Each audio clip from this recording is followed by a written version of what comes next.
Good morning बेटा। पिछली class में रिप्रोडक्शन चैप्टर को अपन ने डिस्कस किया था डिटेल में। Plant reproduction and human reproduction को अपन ने पढ़ा था। आज की क्लास में मैं चैप्टर 9 हेरिडिटी स्टार्ट कर रहा हूं और हेरिडिटी के कंसेप्ट को, जेनेटिक्स के कंसेप्ट को एक बार फिर से आपको समझा रहा हूं। ठीक है बेटा। तो चैप्टर 9, अच्छा, इस चैप्टर के अंदर इस बार कोविड की वजह से जो सिलेबस रिड्यूस हुआ है उसमें इवोल्यूशन का जो पार्ट है वो नहीं आ रहा है आपके, ठीक है ना। तो केवल हेरिडिटी पार्ट आ रहा है। तो chapter 9 heredity.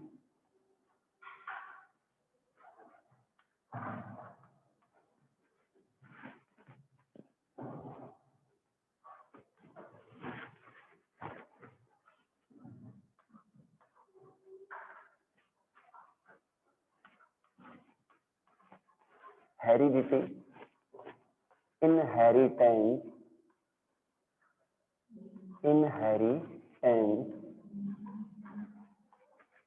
Genetics,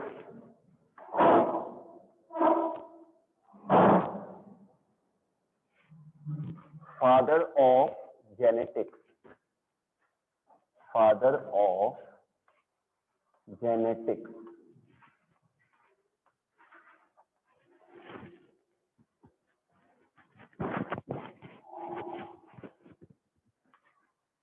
Gregor John Mendel.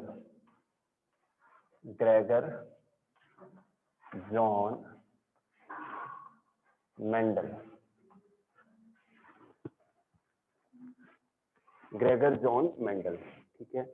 And चलिए, वो जो चैप्टर 9 है हेरिडिटी। हेरिडिटी क्या है एक्चुअल में? तो आपने देखा होगा कि अपनी जो शक्ल सूरत है, अपने जो कैरेक्टर्स हैं, वो हमारे जो पेरेंट हैं उनसे मिलते हैं। समझ में आ गई बात? या मैं ऐसे कहूं कि आम के पौधे से, आम के पेड़ से आम का पौधा ही उगता है, ठीक है। या दूसरा कोई भी मान लो वेजिटेबल है या एप्पल है, तो एप्पल के पेड़ से एप्पल ही ग्रो होता है, ठीक है ना। एप्पल का पेड़ ही ग्रो होता है, ठीक है ना। तो इनहेरिटेंस पहले देखेंगे। इनहेरिटेंस क्या है कि एक जनरेशन से दूसरी जनरेशन में, एक जनरेशन से अगली जनरेशन में गुणों का या लक्षणों का ट्रांसमिट होना, इसे हम कहते हैं इनहेरिटेंस। क्या कहते हैं? इनहेरिटेंस कहते हैं। और इसे हम कहते हैं हेरिडिटी। इस प्रोसेस को हम क्या कहते हैं? Heredity. The transmission of trait, the transmission of characters from one generation to the next generation is called heredity. इसे हम क्या कहते हैं? हेरिडिटी कहते हैं। क्लियर हो गई बात आपके? तो ये दोनों सिमिलर सी टर्म है। नेक्स्ट लेते हैं जेनेटिक्स। या फिर मैं ऐसे कहूं कि पेरेंट्स से उनके बच्चों में गुणों का ट्रांसमिट होना, गुणों का अगली पीढ़ी में जाना, इसे हम कहते हैं हेरिडिटी कहते हैं, ठीक है। नेक्स्ट लेते हैं जेनेटिक्स। बच्चों, जेनेटिक्स एक बायोलॉजी का सब्जेक्ट है, बायोलॉजी की एक ब्रांच है जिसके अंदर हम हेरिडिटी, इनहेरिटेंस की स्टडी करते हैं, उनके जो लॉज हैं उनको स्टडी करते हैं। तो genetics is the branch of biology. It deals the study of heredity, inheritance and the laws of heredity. Okay, next लेते हैं फादर ऑफ जेनेटिक्स। बच्चों, एक साइंटिस्ट हुए जिनका नाम था Gregor John Mendel. Gregor John Mendel ने जो है प्लांट के ऊपर एक्सपेरिमेंट किए, हेरिडिटी और इनहेरिटेंस के लिए एक्सपेरिमेंट किए, और उन्होंने हेरिडिटी के लॉ दिए। तो उन्हें हम क्या कहते हैं? फादर ऑफ जेनेटिक्स कहते हैं। Gregor John Mendel is known as father of genetics. तो बच्चों, उन्होंने अपने एक्सपेरिमेंट मटर के प्लांट पर किए, पी प्लांट पर किए, ठीक है। क्यों किए? पी प्लांट ही क्यों चूज किया वो अपन बाद में देखेंगे। थोड़ा सा मैं इनकी लाइफ को ब्रीफली बता देता हूं। इनका जो जन्म है, इनका जन्म 22 जुलाई, इनका बर्थ 22 जुलाई 1822 को हिंजनड्राफ विलेज जो है चेकोस्लोवाकिया के अंदर हुआ, ठीक है ना। तो ये फार्मर फैमिली में पैदा हुए और वहाँ आसपास जो स्कूल थे वहाँ पढ़ाई लिखाई करके फिर ये आगे की पढ़ाई इन्होंने ऑस्ट्रिया में की। फिर उन्होंने ऑस्ट्रिया के अंदर एक ब्रुन सिटी है, ब्रुन शहर है, वहां पर उन्होंने, अच्छा, बड़े होके इन्होंने पहले टीचर के रूप में जॉब करी, फिर बाद में ये पॉप बन गए, पादरी बन गए चर्च के अंदर।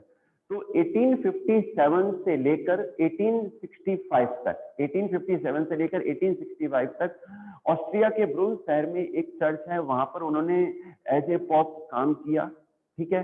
और 1857 से लेकर 1865 तक इन्होंने चर्च के पास में ही जो बगीचा था, गार्डन था, वहां पर मटर के प्लांट के ऊपर अपने हेरिडिटी के एक्सपेरिमेंट किए। हेरिडिटी के एक्सपेरिमेंट मटर के प्लांट पर किए चर्च के गार्डन के अंदर। और 1866 में जो वहाँ की सोसाइटी थी, जो ब्रुन सिटी है उसकी जो सोसाइटी है, नेचुरल हिस्ट्री सोसाइटी, वहाँ जो एनुअल मैगजीन होती है, वहाँ पर अपने जो एक्सपेरिमेंट्स हैं, जो रिसर्च है, उसको पब्लिश किया, उसको प्रेजेंट किया, ठीक है ना।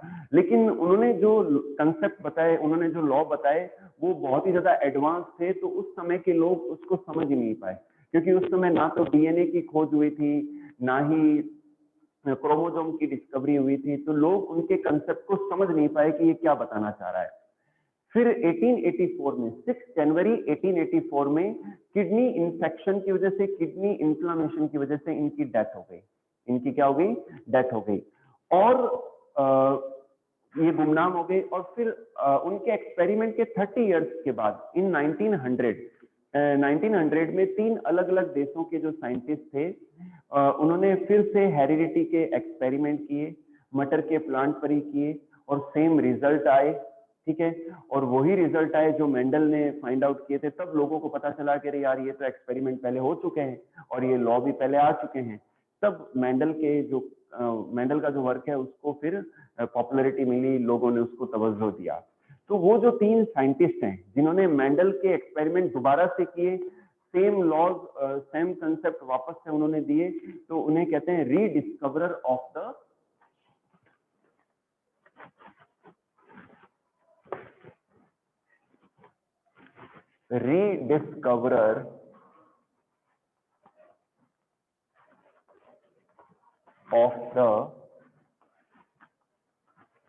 मेंडल्स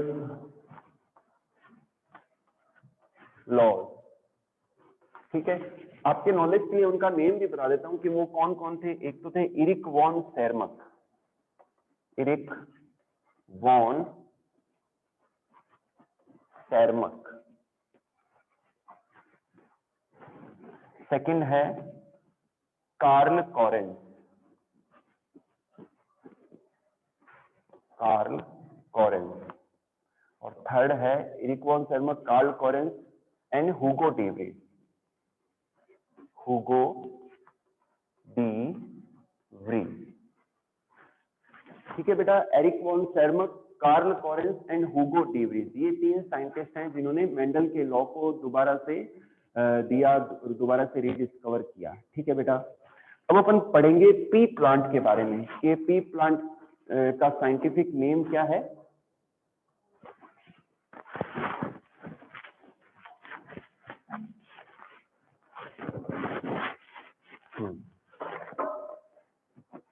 नेक्स्ट लेते हैं P.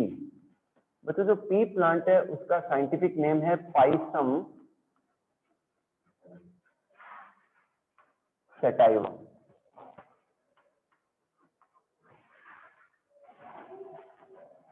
Pisum sativum.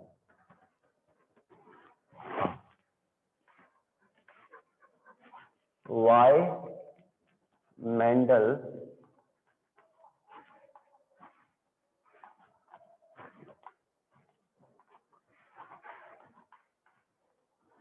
selected the pea plant, why Mendel selected the pea plant for their hybridization experiment, hybridization experiment।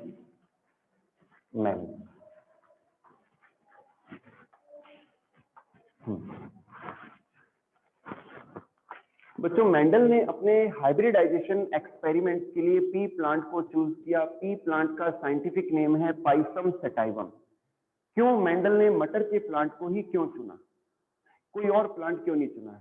अगर मान लो बच्चों, अगर मटर की जगह मान लो मेंडल कोई ऐसा प्लांट चूज करता जिसकी लाइफ 10 ईयर्स है या 20 ईयर्स है, तो शायद उसको जो रिजल्ट चाहिए वो बहुत लेट आते हैं और उनका एक्सपेरिमेंट सफल ना हो पाता। तो उनको एक ऐसा पौधा चाहिए था जिसकी लाइफ 2 से 3 महीने ही हो, तो इससे क्या जल्दी जल्दी उनमें फर्टिलाइजेशन हो जाए, उनसे सीड बन जाए और उनसे नए पौधे ग्रो हो जाए और रिजल्ट मिल जाए। तो जो मटर का प्लांट होता है उसकी जो लाइफ है वो एक एनुअल हर्ब है।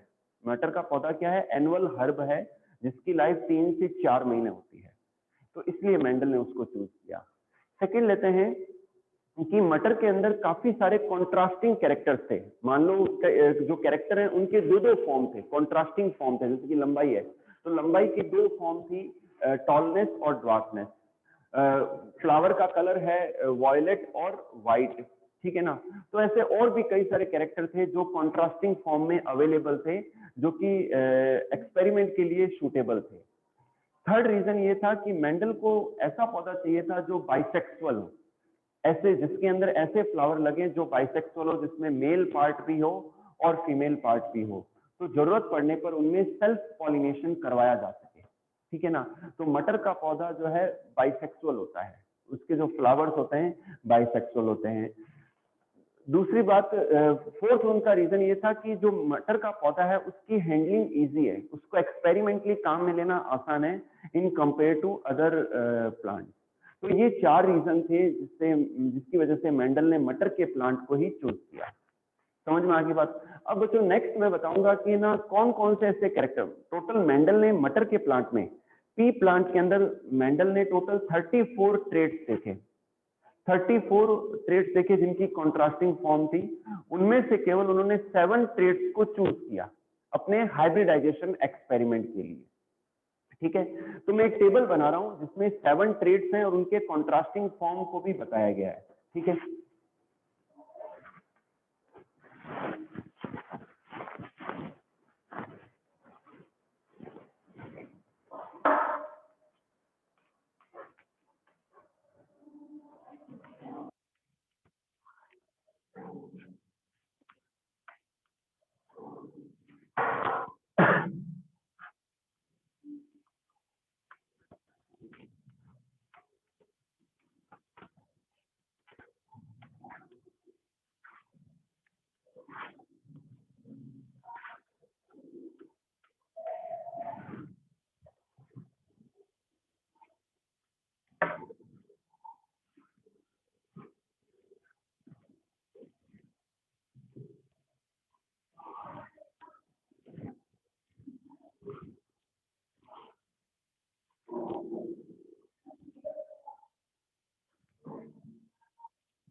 बच्चों मैंने जैसा कि बताया कि मेंडल ने 34 ट्रेड्स ऑब्जर्व किए पी प्लांट में, मटर के प्लांट में, लेकिन उन्होंने अपने हाइब्रिडाइजेशन एक्सपेरिमेंट के लिए ही सिलेक्टेड ओनली द 7 ट्रेड्स, उन्होंने 7 ही कैरेक्टर को या ट्रेट को सिलेक्ट किया। ठीक है, ये 7 ट्रेट कौन कौन से थे? स्टेम हाइट, स्टेम की हाइट यानी कि पौधे की लंबाई।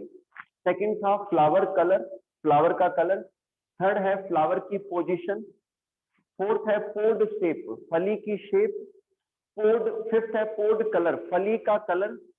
सिक्स है सीड शेप, सीड की शेप। सेवंथ है सीड कलर। ठीक है, और इन सभी ट्रेट के दो दो फॉर्म अवेलेबल थे, दो दो फॉर्म अवेलेबल थे। जैसे कि स्टेम हाइट के दो फॉर्म देखी गई टी प्लांट में, टॉलनेस और ड्वार्फनेस। क्लियर होगी बात आपकी? इसी तरीके से जो फ्लावर के कलर है, दो ऑब्जर्व किए गए, वॉयलेट कलर और व्हाइट कलर।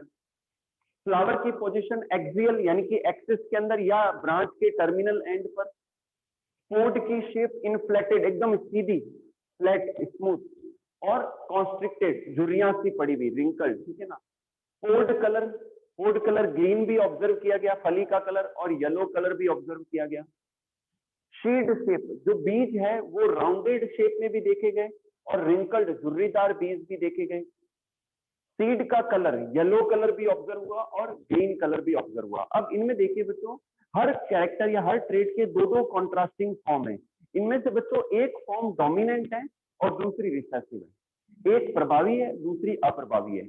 जब प्रभावी शो होता है तो फिर वो अप्रभावी को या रिसेसिव को शो नहीं होने देता। ठीक है ना। जैसे कि लंबाई के कैरेक्टर की बात करूं तो स्टेम हाइट का टॉलनेस और डार्कनेस दोनों ऑब्जर्व किए गए। टॉलनेस जो ट्रेट है वो डोमिनेंट होता है डार्कनेस के ऊपर। नेक्स्ट लेते हैं फ्लावर कलर। फ्लावर का कलर जो वॉयलेट है वो डोमिनेंट होता है व्हाइट के ऊपर। फ्लावर की जो पोजीशन है एक्सियल है, वो डोमिनेंट होती है टर्मिनल के ऊपर। ठीक है। पोड शेप का जो इन्फ्लेटेड जो फॉर्म है वो डोमिनेंट होता है और कॉन्स्ट्रिक्टेड रिसेसिव होता है। ठीक है। जो पोड का कलर है ग्रीन कलर डोमिनेंट है, प्रभावी है, और येलो कलर रिसेसिव है, अप्रभावी है। शीड का शेप राउंड शेप डोमिनेंट होता है जबकि रिंकल्ड रिसेसिव होता है। नेक्स्ट लेते हैं सीड कलर। सीड का कलर जो येलो कलर है वो डोमिनेंट है और ग्रीन कलर का अगर सीड होता है वो तो रिसेसिव कैरेक्टर है वो। क्लियर होगी बात? तो ये हर कैरेक्टर या हर ट्रेट का दो दो कॉन्ट्रास्टिंग फॉर्म है, एक डोमिनेंट है और दूसरा रिसेसिव है। एक बार बच्चों हैंड रेज कर दो अगर आपको समझ में आ गया है तो। यहां तक अगर क्लियर है तो एक बार हैंड रेज कर दो आप।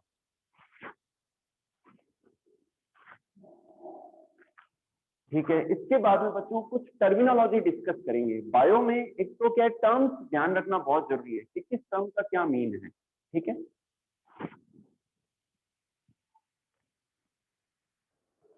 चलिए।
समझ में आ रहा है?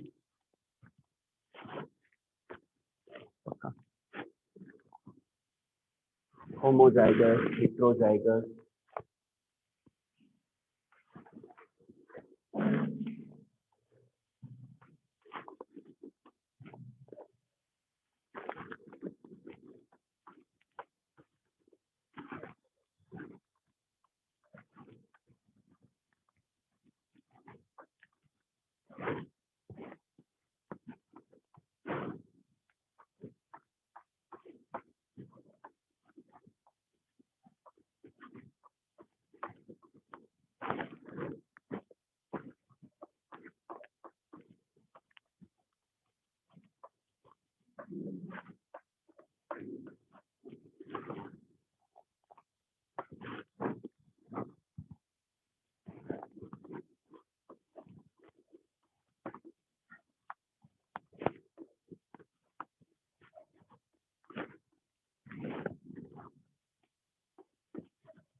बच्चों यहाँ पर कुछ सिंबल्स हैं, कुछ टर्मिनोलॉजी है, वो अपन डिस्कस कर लेते हैं।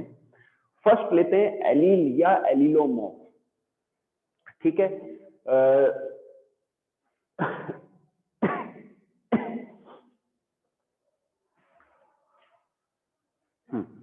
बच्चों मेंडल ने जब अपने एक्सपेरिमेंट किए उस समय जीन के बारे में कोई नॉलेज नहीं था, जीन की कोई डिस्कवरी नहीं हुई थी, डीएनए की कोई डिस्कवरी नहीं हुई थी। तो उस समय उन्होंने क्या बताया? उन्होंने बताया कि लिविंग ऑर्गेनिज्म की सेल्स के अंदर, लिविंग ऑर्गेनिजम्स की सेल्स के अंदर कुछ फैक्टर पाए जाते हैं और ये फैक्टर उनके गुणों को, उनके लक्षणों को कंट्रोल करते हैं। समझ में आ गई बात आपके? तो उन्होंने बताया कि ये फैक्टर जो ट्रेट्स हैं उनको कंट्रोल करते हैं। क्लियर होगी बात? और उन फैक्टर्स को उन्होंने कहा जीन। क्या कहा? जीन कहा। क्लियर होगी बात? और बच्चों जो जीन होते हैं, अच्छा जीन जो टर्म है वो दी थी जोहानसन ने। किसने दी थी? जोहानसन ने दी थी। और जीन बच्चों दो एलील से मिलके बनते हैं। क्लियर होगी बात? भाई एक क्रोमोसोम के अंदर दो थ्रेड होते हैं, दो धागे होते हैं, दो क्रोमेटिड होते हैं। तो एक क्रोमेटिड के ऊपर जो एक पॉइंट लाइक स्ट्रक्चर है उसे हम क्या कहेंगे? एलील कहेंगे, ठीक है। और दूसरे पर भी है, उसे भी एलील कहेंगे, और दो एलील को हम एक जीन कहेंगे। क्लियर होगी बात? तो जीन तो क्या हो गया? वो फैक्टर हो गए, और ये टर्म दी थी जोहानसन ने। और जीन की डेफिनेशन है यूनिट ऑफ हेरिडिटी। जीन्स की डेफिनेशन क्या है? Unit of heredity. एक जीन एक लक्षण को कंट्रोल करता है, एक जीन एक ट्रेट को, एक लक्षण को कंट्रोल करता है, ठीक है। और एलील क्या है? दो एलील मिलके एक जीन बनाते हैं। The contrasting form of a gene, the contrasting form of a gene is called allele और एलिलोमॉर्फ। क्या कहते हैं इसे? हम एलिलोमॉर्फ कहते हैं। अंडरस्टूड? नेक्स्ट लेते हैं फिनोटाइप। फिनोटाइप क्या है? कि कोई ऑर्गेनिज्म है, वो बाहर से कैसा अपीयर हो रहा है, उसे हम क्या कहते हैं? फिनोटाइप कहते हैं। हिंदी में इसे लक्षण प्रारूप कहते हैं, कि लक्षण क्या आ रहे हैं, दिखने में कैसा है। भले किसी में छीनेपन के जीन है, एलील है, लेकिन उसका जो अपीयरेंस आ रहा है वो लंबाई का आ रहा है। भले किसी में सांवलेपन के एलील हैं, कालेपन के एलील है, लेकिन उसका कलर फेयर आ रहा है, गोरा आ रहा है, ठीक है ना। तो वो एलील कॉम्पोजिशन की वजह से तो उससे उसका अपीयरेंस है, उसको हम नोटिस करते हैं, उसे हम फिनोटाइप कहते हैं। फिर लेते हैं जीनोटाइप। किसी भी ऑर्गेनिज्म के अंदर एक्चुअल एलील क्या है, जीन क्या है, तो उस एलील या जीन के कॉम्पोजिशन को हम क्या कहते हैं? जीनोटाइप कहते हैं। मान लो कोई फैमिली है, उस फैमिली के अंदर मान लो मदर की हाइट कम है और फादर की हाइट ज्यादा है, लेकिन बच्चे सारे उनके जो है लंबाई में ज्यादा है, लंबाई अच्छी है सभी बच्चों की, तो उनके अंदर मदर के क्रोमोसोम है, मदर के एलील्स भी हैं, लेकिन अपीयरेंस क्या आ रहा है, अपीयरेंस खाली लंबाई का आ रहा है। तो फिनोटाइप हम देख रहे हैं, और जीनोटाइप क्या है, एक्चुअल में उनके अंदर एलील ठीकनेपन के भी हैं लेकिन वो शो नहीं हो रहे हैं। तो जीनोटाइप क्या है, actual composition of the genes is called genotype, इसे हम क्या कहते हैं, जीनोटाइप कहते हैं। नेक्स्ट लेते हैं फिनोटाइप रेशो। सपोज करो बच्चों, एक फैमिली के अंदर जो पेरेंट्स हैं उनके 4 बच्चे हैं, उन 4 बच्चों में से दिखने में मान लो 3 लंबे हैं या 2 लंबे हैं, ठीक है, और एक बच्चा या 2 बच्चे हाइट में कम है। तो आउटर अपीयरेंस का जो रेशो है, फिनोटाइप का जो रेशो है, उसे हम क्या कहते हैं, फिनोटाइप रेशो कहते हैं, ठीक है ना। लेकिन एक्चुअल जीन कॉम्पोजिशन का जो रेशो है उसे हम जीनोटाइप रेशो कहते हैं। क्लियर होगी बात आपकी। नेक्स्ट लेते हैं होमोजाइगस। होमोजाइगस, सपोज करो बच्चों, लंबाई के गुण के लिए, टॉलनेस के लिए कैपिटल टी एलील रेस्पॉन्सिबल है, और ठीनेपन के लिए, ड्वार्फनेस के लिए स्मॉल टी रेस्पॉन्सिबल है, ठीक है ना। अब मैंने आपको बताया था कि एक जीन के अंदर 2 एलील होते हैं, तो एक तो ये कॉम्बिनेशन पॉसिबल है, एक तो ये कॉम्बिनेशन पॉसिबल है, एक ये कॉम्बिनेशन पॉसिबल है, और एक ये कॉम्बिनेशन भी पॉसिबल है। क्लियर होगी बात। तो ये कॉम्बिनेशन है। तो होमोजाइगस, अगर किसी जीन के दोनों एलील सिमिलर हो तो इसे हम कहते हैं होमोजाइगस। क्या कहते हैं, होमोजाइगस कंडीशन। होमो मतलब सिमिलर, और ये कंडीशन है, मान लो दोनों एलील डिफरेंट है, तो इसे हम कहते हैं हिट्रोजाइगस कंडीशन। क्या कहते हैं, हिट्रोजाइगस कंडीशन कहते हैं। नेक्स्ट लेते हैं हाइब्रिडाइजेशन। हाइब्रिडाइजेशन क्या है, प्लांट्स के लिए हम बात करेंगे कि दो डिफरेंट ट्रेट वाले जो ऑर्गेनिजम्स हैं, जो प्लांट्स हैं, उनको क्रॉस करवाना, दिस इज कॉल्ड हाइब्रिडाइजेशन। इसे हम क्या कहते हैं, हाइब्रिडाइजेशन कहते हैं। नेक्स्ट लेते हैं पेरेंट, कि हम जब एक्सपेरिमेंटली 2 प्लांट या 2 ऑर्गेनिज्म का जब क्रॉस कराते हैं, ठीक है ना, और अगली जनरेशन को प्राप्त करते हैं, तो उन 2 ऑर्गेनिज्म को हम कहेंगे पेरेंट। क्या कहेंगे, पेरेंट प्लांट या पेरेंट ऑर्गेनिज्म कहेंगे, और इसको पी से शो करेंगे। किससे शो करेंगे, पी से। फिर लेते हैं F1 जनरेशन। एक्सपेरिमेंटली जब हमने 2 पेरेंट को क्रॉस करवाया और उनसे जो नेक्स्ट जनरेशन मिली, जो पहली जनरेशन मिली, उसे हम कहेंगे F1 जनरेशन। क्या कहेंगे, F1 जनरेशन, और फर्स्ट फीलियल जनरेशन कहेंगे। फिर लेते हैं F2 जनरेशन। F1 जनरेशन के जो ऑर्गेनिजम्स हैं उनको वापस से क्रॉस कराया, या प्लांट्स की बात करो तो उनका सेल्फ पॉलिनेशन कराया, या 2 प्लांट का क्रॉस कराया F1 जनरेशन के, तो उससे जो अगली पीढ़ी मिलती है, अगली जनरेशन मिलती है, उसे कहते हैं F2 जनरेशन, और सेकंड फीलियल जनरेशन कहते हैं। और अगर आप F2 जनरेशन के भी प्लांट को क्रॉस कराते हो और उससे अगली पीढ़ी प्राप्त करते हो तो उसे कहते हैं F3 जनरेशन। क्या कहते हैं, F3 जनरेशन। नेक्स्ट लेते हैं डोमिनेंट एलील, कि जब बच्चों 2 ऑर्गेनिजम्स का क्रॉस कराया जाता है और F1 जनरेशन के अंदर जो एलील अपने इफेक्ट को शो करता है, F1 जनरेशन के अंदर जो एलील अपने कैरेक्टर को, अपने ट्रेट को शो करता है, उसे तो कहते हैं डोमिनेंट एलील, ठीक है। और जो शो नहीं कर पाता है डोमिनेंट की प्रेजेंस में, उसे कहते हैं रिसेसिव एलील। या मैं ऐसे कहूं कि जो कैरेक्टर शो हो जाता है F1 जनरेशन के अंदर, उसे हम कहते हैं डोमिनेंट कैरेक्टर कहते हैं, डोमिनेंट ट्रेट कहते हैं। और जो शो नहीं हो पाता उसे हम रिसेसिव ट्रेट कहते हैं। क्लियर होगी बात आपकी। चलिए,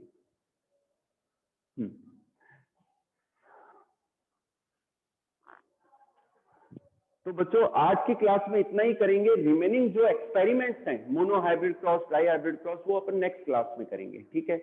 अच्छा, एक चीज और, मेंडल ने अपने एक्सपेरिमेंट के बेसिस पर जो लॉ दिए, तो उन्हें हम कहते हैं मेंडल्स लॉज। क्या कहते हैं, मेंडल्स लॉज या मेंडेलिज्म। क्या कहते हैं, मेंडेलिज्म कहते हैं। ध्यान रखना ये टर्म यूज करनी है अपन को, मेंडेलिज्म, ठीक है। तो रिमेनिंग टॉपिक अपन नेक्स्ट क्लास में करेंगे।